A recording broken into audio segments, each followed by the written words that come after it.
예배하신 여러분 모두에게 하나님의 큰 은혜와 복이 임하시길 간절히 축원을 드립니다. 자, 추수감사절 우리가 다음 주에 지키기로 되어 있습니다. 추수감사절 구약시대 때부터 내려온 전통입니다. 무슨 추수감사절 무슨 그런 절기를 지키고 추수감사를 왔다고 헌금을 또 따로 하고 그래. 사람들이 그렇게 쉽게 생각하기도 합니다. 근데 우리 믿음은 전통과 성경 이 두 개의 기둥으로 우리가 지어진 집이라 이렇게 볼 수 있습니다. 성경에서 나온 추수감사절의 유래는 우리가 굉장히 중요하게 생각하는 신앙적 전통입니다.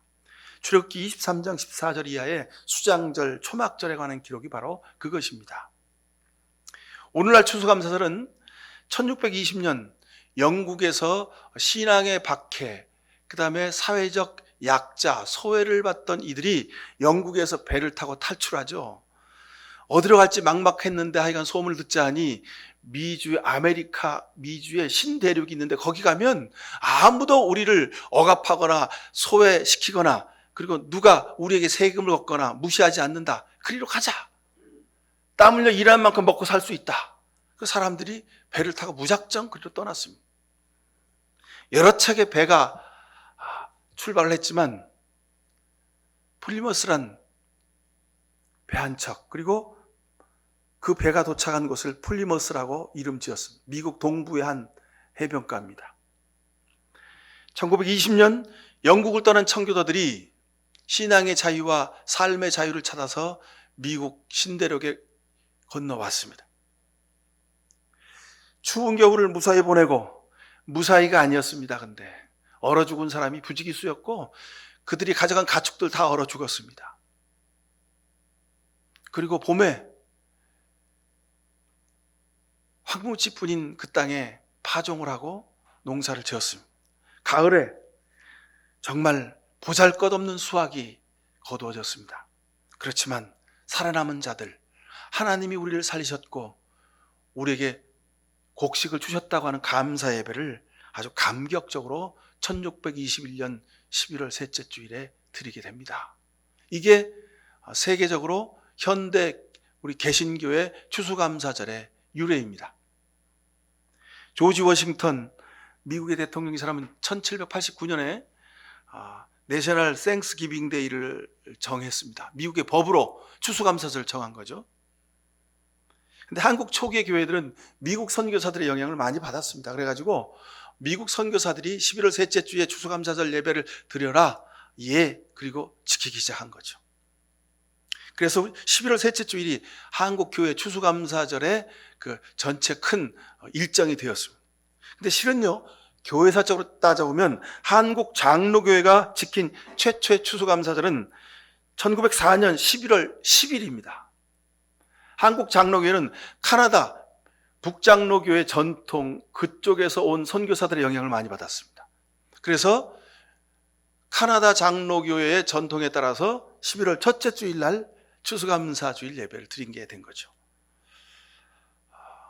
그래서 우리 교회도 11월 첫째 주가 좋겠다 그래서 한국 장로교회 전통을 따라서 11월 첫째 주에 추수감사를 지켰습니다. 근데 올해는 이제 셋째 주로 미뤄서 지킨 이유가 있습니다.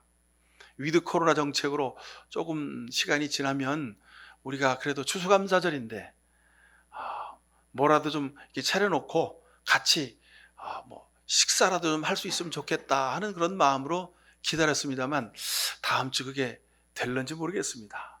좀 불가능할 것 같습니다. 근데 부럽기는 하더만요. 하여간 다른 많은 교회 목사님들은 아주 용기가 100배에서 저는 용기가 없어서 그렇게 못하는데 용기가 100배에서 벌써 한두 달 전부터 교회에서 밥 해먹고 모든 일을 다 그냥 막 자유롭게 하더라고요. 하여간 믿음이 참 좋은 것 같습니다. 그 교회 교인들은. 근데 저는 그런 생각을 합니다. 그러니까 우리가 한 국가 구성원으로, 국민으로, 시민으로 우리가 세운 그 지도자들이 있어요. 그들이 공무원들이죠. 그 사람들이 국가의 정책을 위해서 합의를 따라서 법으로 정한 규율이 있는 겁니다. 그죠? 우리가 지금 시행하고 있는 무슨 위드 코로나 정책 이런 것들이 다 그런 거죠. 근데 교회의 편의에 따라서, 우리의 편의에 따라서 그것을 교회라고 하는 공동체가 그냥 그건 제끼고 우리 마음대로 해, 그렇게 하기 시작하면 글쎄 눈에 보이는 것도 그렇게 공동체가 약속하고 어기게 되는 건데, 그러면 하나님 말씀은, 눈에 보이는 내 속의 영적인 하나님과의 약속은 그건 누구도 강제하지 않는데 그건 뭐 당연히 여기는 거라고 교회가 앞장서서 가르치는 꼴이 되고 있지 않나, 그런 생각을 하게 됩니다. 그렇죠. 국가가 최소한 이거는 지켜주십시오, 그리고 딱 정해놨는데 교회가 자기의 필요에 따라서 그냥 제끼고 가, 그러는 것이 지금 우리 현실입니다. 그래서 저는 용기도 부족하고, 그래서 하여간 마지막까지 우리는 좀 그 원칙을 좀 잘 지켜서, 뭐 다른 교회야 무슨 뭐 환자가 나오든 제가 책임질 수 없죠. 그렇죠? 우리는 책임 못 집니다. 뭐 그들이 알아서 할 바고. 그런데 하나님이 보시기 기뻐하실까? 그런 질문을 하게 되면 하나님이 기뻐하시지 않을 것 같다는 결론이 있기에, 이번 추수감사들도 여러분 좀 그냥 우리가 양보하고 좀 기다려야 되지 않을까, 그런 생각을 합니다. 사회적으로 우리가 합의해서 뽑아놓은 공복들이 국민 여러분 최소 이것은 지켜주십시오 했는데 우리 필요에 따라서 그걸 어기는 것, 그게 하나님이 기뻐하시는 일일까, 그런 생각을 하게 됩니다.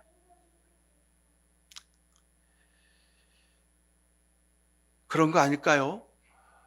교회가 교인을 최우선적으로 아끼고 보호하는 것, 그것은 교회를 대표하는 목사의 최고의 의무라고 생각합니다.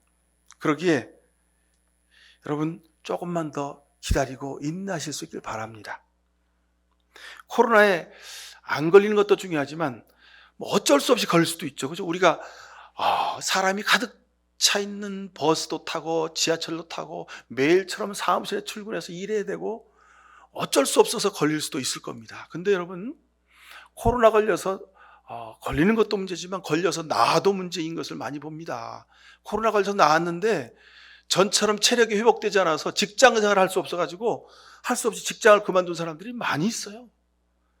어떤 분은 평소에 그렇게 건강했는데 어떻게 하여간 코로나에 걸려가지고 돌아가신 분들도 주변에 많이 있어요. 근데 여러분, 하여간 우리 필요에 따라서 우리 멋대로 마음대로 사는 것, 그것은 하나님이 기뻐하시지도 않을 뿐더러 여러분 우리에게 도움이 되지도 않는 것을 꼭 기억하시기 바랍니다. 자, 추수감사주일을 11월 셋째 주일로 연기한 이야기를 하다가 제가 이야기까지 했습니다. 여러분 기억하십시오. 지금이야말로 더욱더 조심하고 조심해야 될 때인 것을 기억하시기 바랍니다. 다른 사람이 한번 위드 코로나라고 이제 다 끝났다고 백신 맞았는데 뭐 걸려도 할 수 없이 그리고 그냥 막 돌아다니는 젊은이들 많이 봅니다. 근데 여러분 집안에서 여러분 잘 단속하실 수 있길 바랍니다. 자, 오늘 본문을 통해서 하나님이 추수감사주를 준비하는 영적인 자세가 도대체 어떻게 될지 우리에게 말씀하고 있는 것을 함께 은혜를 나누길 바랍니다. 자, 예수님의 제자들과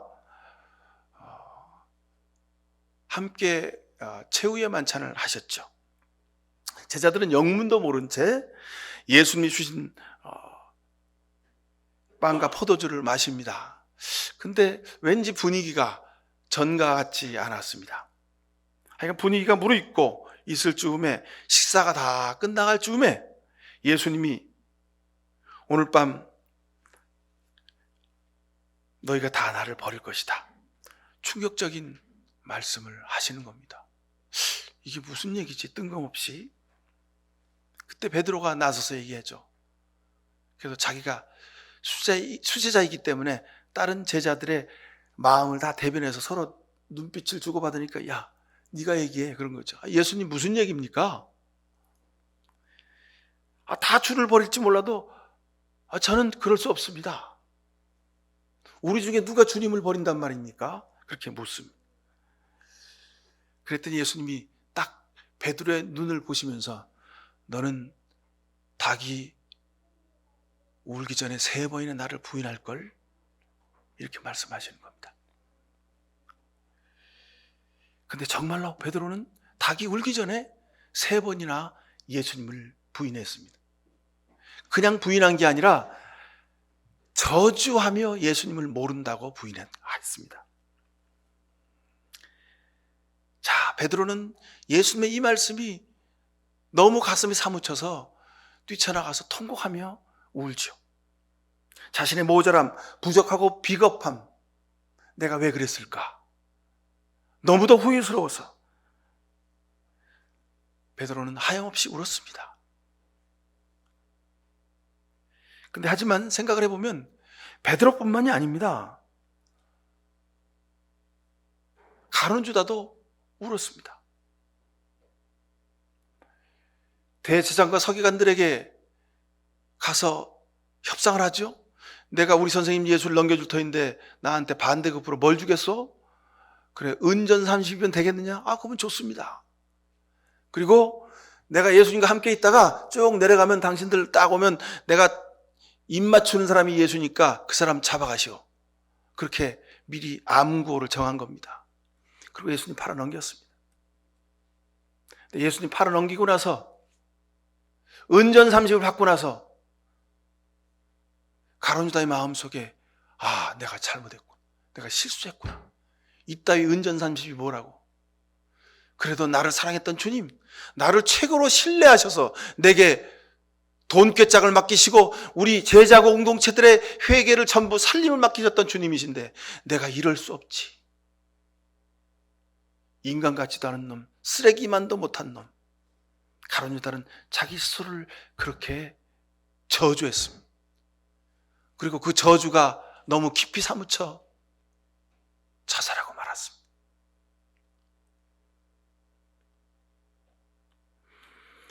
여러분, 인간학적으로 보면 가룟 유다가 더 책임적인 사람 아닐까요? 자기의 잘못과 죄에 대해서, 실수에 대해서 자기가 책임졌으니까, 그죠?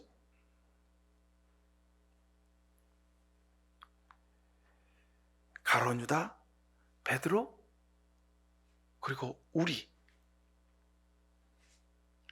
어쩌면 우리는 가룟 유다보다도 못한 존재일런지 모릅니다. 우리는 잘못하고 실수하고 죄 짓고 그리고 자기 고집대로 살면서도 자기가 무슨 죄를 짓고 있는지, 자기가 어떤 고집을 피고 예수님을 팔고 살아왔는지 전혀 모르고 있습니다. 베드로처럼 자기가 너무도 비겁한 존재임을 깨닫고 뛰쳐나가서 울며 회개하지도 못했기 때문에 그렇습니다. 가룟 유다, 베드로는 우리보다 몇십 배 그래도 양심적인 존재들이었습니다. 저는 본문의 말씀 읽을 때마다 어릴 때부터 들었던 생각이 있습니다. 아니, 주님은 베드로를 그렇게 총애했으면서 자신을 부인하지 않도록 좀 미리 언지를, 너 나 3번이나 부인할 거야? 그러니 내 말대로 해. 좀 부인하지 않도록 하시면 얼마나 좋았어요. 그죠? 그러면 성경 말씀이 좀 더 은혜로웠을 것 같아요. 그렇지. 베드로처럼 살아야지. 그래야 베드로처럼 살아야 예수님 부인하지 않고 살 수 있지. 한번 이렇게 결단할 수 있는 기회가 우리에게 주어지지 않았을까요? 그죠? 왜 예수님은 베드로를 시험하실 것일까? 왜 부인하는 데까지 던져놓고 부인하고 그렇게 통곡하게 했을까? 왜 결정적인 순간에 예수님을 부인하고 넘어지는 베드로를 성경은 그냥 그대로 기록해 두고 있는 것일까? 왜 꼭 그렇게 하셔야만 했을까? 이런 여러 가지 질문들이 성경을 읽을 때마다 어린 시절에 있었습니다. 근데 이 질문에 대한 대답은 아직도 얻지를 못했습니다. 아마 주님 앞에 가면 주님 무슨 마음이셨어요? 꼭 묻게 될는지 모르겠습니다. 여러분 어떻게 생각하세요? 성경에는 이랬으면 어땠었을까? 이랬으면 좋았을 것을 하는 그런 이야기가 아담과 하와의 에덴 동산 이야기에서부터 쭉 아주 구구절절이 수도 없이 많이 나옵니다. 오늘 읽은 이 본문도 그런 본문 중에 하나입니다.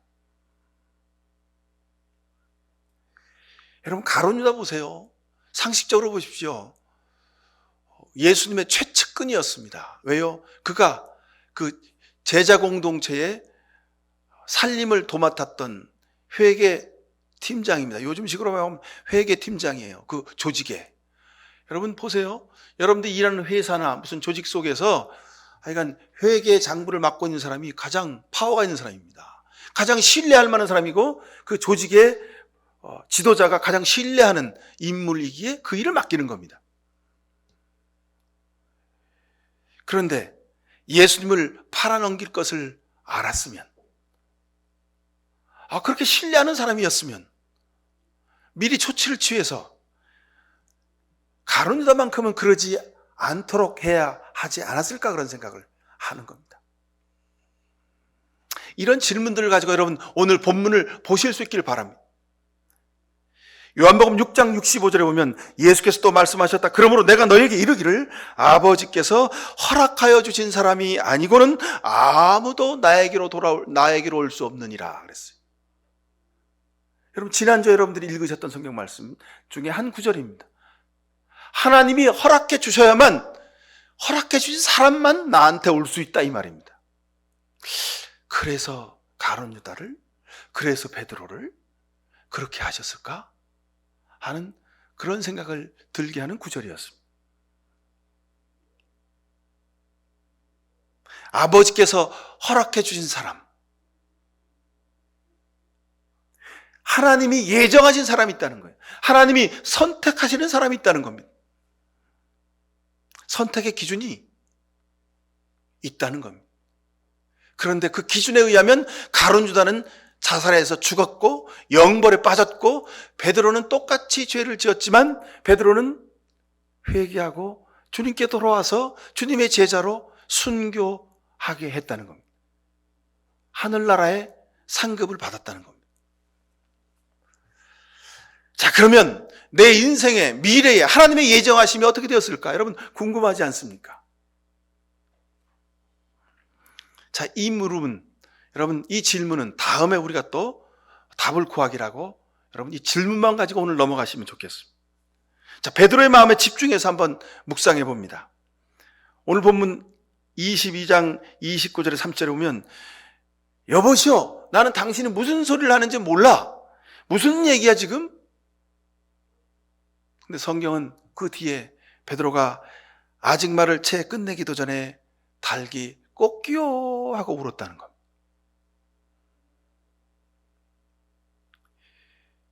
여러분 베드로처럼 우리도 꼭 이런 자리에, 이런 형편과 상황에 빠질 수 있습니다. 내가 하는 말이 끝나기도 전에 닭이 울게 될 것입니다. 닭이 우는 소리를 듣게 되는 경우가 있습니다. 아브라함의 후손이기 그런 거죠. 아브라함도 그랬습니다. 아브라함도 자기 생명이 위태로운 것을 알았습니다. 그래서 자기 아내 사라가 내 아내여 하면 왕이 자기를 죽일 것 같거든요. 그래서 자기 누이라고 얘기한 겁니다. 그래서 왕이 밤에 자기 아내를 신하를 보내서 자기 잠자리로 불러들이게 했습니다.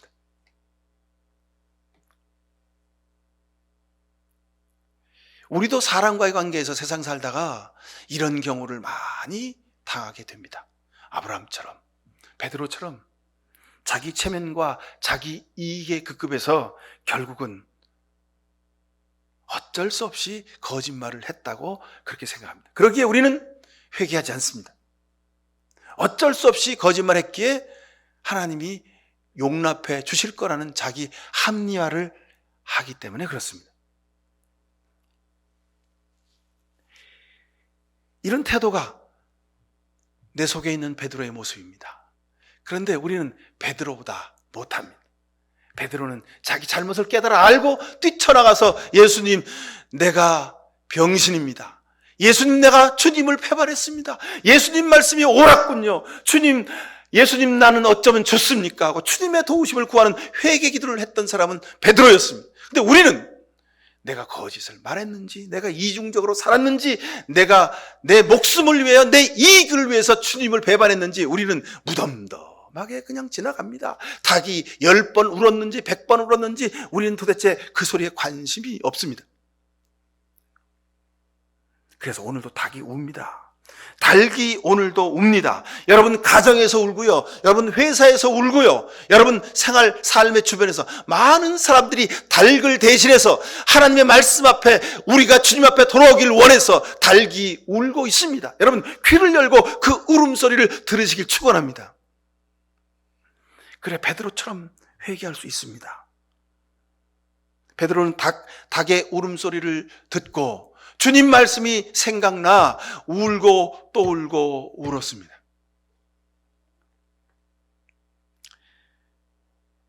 여러분 닭을 보거든 치킨을 생각하지 마시고 후라이든지 뭐 양념인지 그거 생각하지 마시고 닭을 보거든 베드로를 생각하십시오. 닭을 보거든 내 이중적인 삶을 돌이켜 보실 수 있길 바랍니다.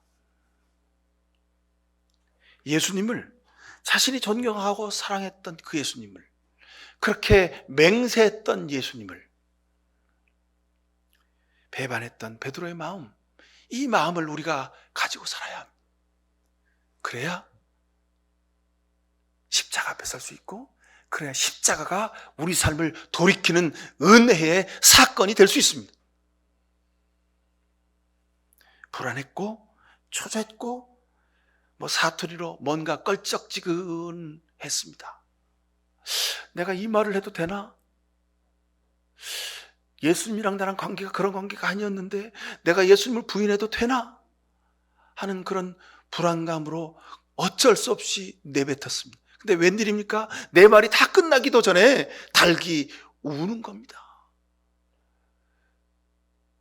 머릿속에 그냥 번개가 우르는 쾅쾅하고 칩니다. 그렇지?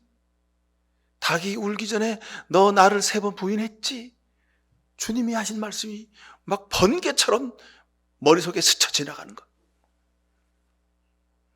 비통하게 베드로는 울었습니다. 이 과정은 예수님이 베드로를 사랑하셨기 때문에 꼭 필요한 과정이었습니다. 여러분, 혹시 잘못과 부족함과 연약함 때문에 말씀대로 살지 못한 것 때문에 여러분 마음속에 불안과 초조와 그런 것들이 가득 차 있습니까? 여러분 그 자리가 은혜의 자리인 것을 알고 감사하실 수 있기를 축원합니다. 그거 없이는 회개할 수 없습니다. 그거 없이는 주님의 십자가가 내 삶에 소중하게 여겨질 수가 없습니다. 평소에 우리는 베드로를 향해 비난하는 마음이 있었죠. 아이고 예수님을 부인했대 베드로가 3번씩이나. 아유 성질 급한 베드로. 아유 그냥 성질이 급해가지고 예수님을 그렇게 따라다니고 예수님의 수제자였는데도 예수님을 부인했대. 글쎄요, 우리는 베드로보다 수십 배 더 못난 신앙인들일 수 있습니다. 베드로는 그래도 닭이 울 때에 주님의 말씀을 기억하고 회개했습니다. 근데 우리는 곁에 있는 사람이 우는데도 모른 척하고 무덤덤합니다. 왜 운대? 왜 속상하대? 그러고 지나쳐버리는. 그게 닭 울음소리인지도 모르고 주님의 말씀이 생각나지도 않습니다. 닭이 울어도 수십 번 울었는데 우리는 그냥 나는 주님을 부인한 적이 없고 나는 그냥 적당히 믿음으로 살았다고 스스로를 자위하며 삽니다. 여러분, 이런 우리가 큰 문제입니다. 이렇게 살면 감사할 수 없습니다. 이렇게 살면 십자가가 내 삶에 아무런 의미가 없습니다. 예수님이 수십 번 십자가 달려 돌아가신들 내 삶은 그 십자가와 아무런 관련이 없게 되는 겁니다. 오늘 베드로를 보면서 여러분 자신을 돌아볼 수 있기를 바랍니다. 예수님이 자신의 수제자인 베드로가 그렇게 아주 할 일 없이 맥없이 3번 부인하고 꼬꾸라지는 모습을 성경에 그대로 기록하면서 우리에게 읽으라 하신 이유가 여기 있습니다. 너도 베드로와 똑같다. 아니다. 너희는 베드로보다 못하다 하시는 겁니다. 여러분, 세상 살면서 우리는 그러잖아요. 내가 바라고 원하는 것, 내가 즐기는 것, 내가 좋아하는 것, 내 이익과 내 체면과 내 자존심을 위해서 우리는 성경 말씀 두 번째, 세 번째로 오늘은 옆에 좀 가 계세요. 그리고 옆에다 쓱 밀어놓고 내 마음대로 살 때가 얼마나 많습니까? 그런 우리를 향해서 오늘 성경 말씀은 이렇게 말씀하시는 겁니다. 그래도 최소한은 이렇게 살아야 되지 않겠니? 그래, 살다 보면 부인할 수도 있고, 살다 보면 모른다고 모른 체 할 수도 있고, 살다 보면 네 마음대로 살 수도 있지. 그래, 그럴 수도 있어. 하지만 닭이 울면은 뛰쳐나가서 말씀을 생각하고 내 말을 기억하고 베드로처럼 울며 통곡하며 회개해야 하는 거다. 닭이 울면 말씀을 기억하고 돌아와라. 닭이 울면 내 잘못을 회개하고 돌아와라. 이게 주님이 우리에게 원하시는 말씀입니다. 우리는 항상 내 입장에서만 생각하며 판단하며 삽니다. 그래서 회개하기가 쉽지 않습니다. 제가 설교 모두에도 말씀드렸죠. 우리 입장에서 생각하면 방역 지침을 적당히 어겨도 됩니다. 그냥 우리 마음대로 하고 싶은 대로 해도 됩니다. 2년이나 기다렸는데 작년에도 못했는데 올해는 그냥 밥 좀 해서 먹고 그냥 한번 잔치 한번 해보는 것도 괜찮지 않겠습니까? 그죠? 그런데 베드로처럼 닭의 울음소리를 듣고 돌아오라는 거예요. 어디로? 말씀으로 돌아오라는 겁니다. 여러분, 누가 내 마음을 압니까? 내 속마음을 누가 알아요? 나밖에 몰라요. 근데 여러분, 내 속마음은 나도 까놓고 보기 싫은 구석들이 너무도 많습니다. 나도 그냥 덮어두고 싶은 그런 구석들이 많이 있어요. 왜요? 내 욕망이, 내 즐거움이 주님의 말씀보다 내 육신의 삶을 더 앞장서게 했던 일들이 수도 없이 많기 때문에 그렇습니다. 근데 우리는 그러죠. 남이 안 봤으니까, 나만 아니까. 여러분, 닭이 우는 소리를 듣고 돌아오시길 간절히 바랍니다. 이러면 베드로가 될 수 있습니다. 이러면 은혜 받은 사람이 될 수 있습니다. 용서함 받은 사람이 될 수 있습니다. 근데 돌아오지 않으면 어떻게 됩니까? 카르누다 되는 겁니다. 인간적이고 너무 인간적이어서 자기 잘못을 자기가 책임진대요. 여러분, 내 잘못을 내가 어떻게 책임집니까? 그러면 여러분, 목숨이 10개라도 부족할 것입니다. 지금까지 지금까지 하나님을 배반하고 내 마음대로 살아온 삶에 책임을 지기로 한다면 여러분, 내 목이 한 100개쯤은 있어야 될 겁니다. 그것도 1년에 100개쯤은 있어야 될 거예요. 여러분, 내 건강 때문에, 가족 때문에, 내 삶의 이익 때문에, 내 실력 때문에, 내 자존심 때문에, 사람들에게 인정받는 것 때문에, 내 꿈을 성취하는 것 때문에, 내 지식 때문에, 내 물질적인 요구 때문에 인간관계에서 세상 살면서 내가 저질러놓은 수많은 주님을 부인하는 일들이 얼마나 많이 있었습니까? 주님은 그럴 수 있다는 거예요. 3번 나를 부인할 거라는 거예요. 중요한 것은 닭이 우는 소리를 듣고 주님께 돌아오는 겁니다. 여러분, 베드로의 한계는 우리의 본 모습입니다. 베드로처럼 우리도 어쩔 수 없이 살다가 부인하게 될 겁니다. 아니요, 그렇게 사는 게 우리의 지난 삶의 모습 그대로였습니다. 그런데 주님은 오늘 성경을 통해서 우리에게 닭이 우는 소리를 듣거든 베드로처럼 뛰쳐나가 가슴을 치고 통곡하며 주님께 돌아오라는 겁니다.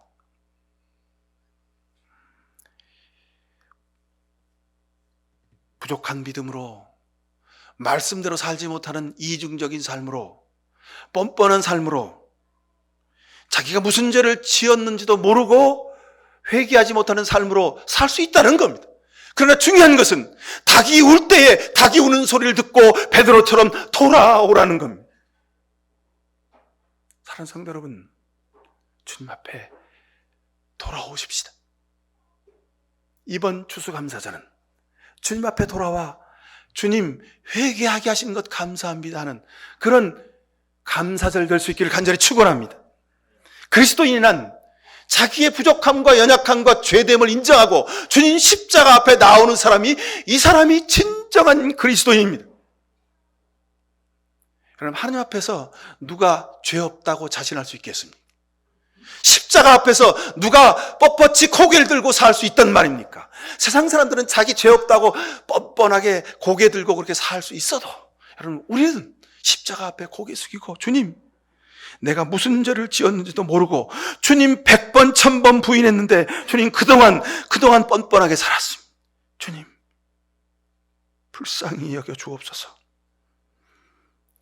이 기도가 이번 추수감사절에 우리의 기도 될 수 있기를 간절히 축원합니다. 기도하십시다. 사랑의 아버지 하나님, 불쌍히 여겨 주시옵소서. 겉으로는 남보다 의로운 체하고 겉모양으로는 다른 사람의 불의와 잘못을 지적하고 그렇게 살았습니다.